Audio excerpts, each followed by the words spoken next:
নমস্কার বন্ধুরা, গৃহস্থের টুকিটাকির আরেকটি নতুন ভিডিওতে তোমাদের স্বাগত জানাই।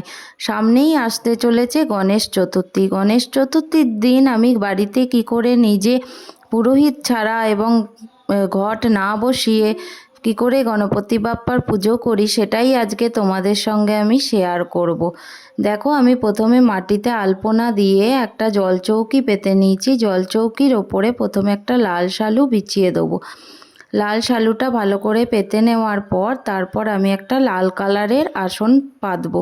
আমি লাল আসন আর লাল সিংহাসন কিনেছি, কারণ গণপতি বাপ্পার লাল রং খুব পছন্দের।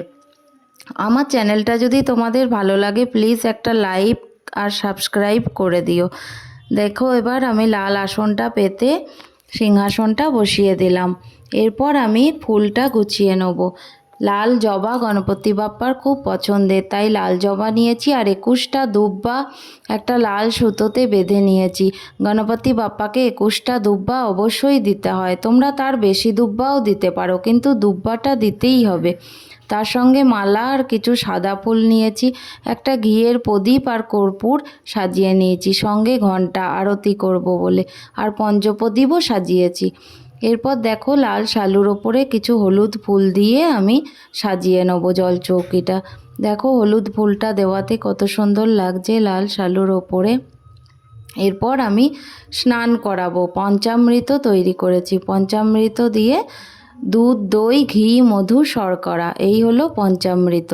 এই দিয়ে আমি এখন গণপতি বাপ্পাকে স্নান করাবো। যখন স্নান করাবো তখন ওং গাং গণেশায় নমো নমঃ, ওং গাং গণেশায় নমো নমঃ, ওং গাং গণেশায় নমো নমঃ, এই মন্ত্রটি বলে আমরা স্নান করাবো। যখন পঞ্চামৃত দিয়ে স্নান হয়ে যাবে, দেখো আমি এবার গঙ্গা জল দিয়ে স্নান করাবো। যখন গঙ্গা জল দিয়ে স্নান করাবো তখন ওই একই মন্ত্র বলতে হবে, ওং গাং গণেশায় নমো নমঃ, ওং গাং গণেশায় নমো নমঃ। এই বলে এবার আমি গা মুছিয়ে দিয়ে একটা মালা পরিয়ে দেবো। সিংহাসনে বসিয়ে মালা পরিয়ে দেবো। মালাটা পরিয়ে দিলাম। তারপর দুব্বাটা আমি গণপতি বাপ্পার হাতে দিয়ে দেবো। হাতে ভালো করে গুজে দিয়েছি। তারপর এবার আমি মালা পরানো হয়ে গেছে, দুব্বা দিয়েছি। এবার কপালে সিঁদুরের ফোঁটা দেবো। আর সিঁদুর দেওয়ার পর তারপর অখণ্ড আতপ চাল সিঁদুরের ওপর দিয়ে দেবো। এরপর দেখো, আমি একটা প্লেটের মধ্যে পান পাতা নিয়েছি। পান পাতাটা আগে ধুয়ে নিতে হবে। তারপর পান পাতার ওপরে সিঁদুর দিয়ে একটা 16 আনা, তারপর সুপারি, গোটা হলুদ আর মলি সুতো দিয়ে দেবো। এই প্লেটটা আমি গণপতি বাপ্পাকে নিবেদন করব।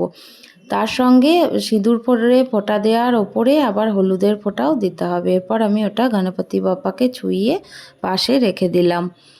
এরপর আমি ঠাকুরকে, দেখো তোমরা, পাশে ওটা ভালো করে রেখে দিলাম।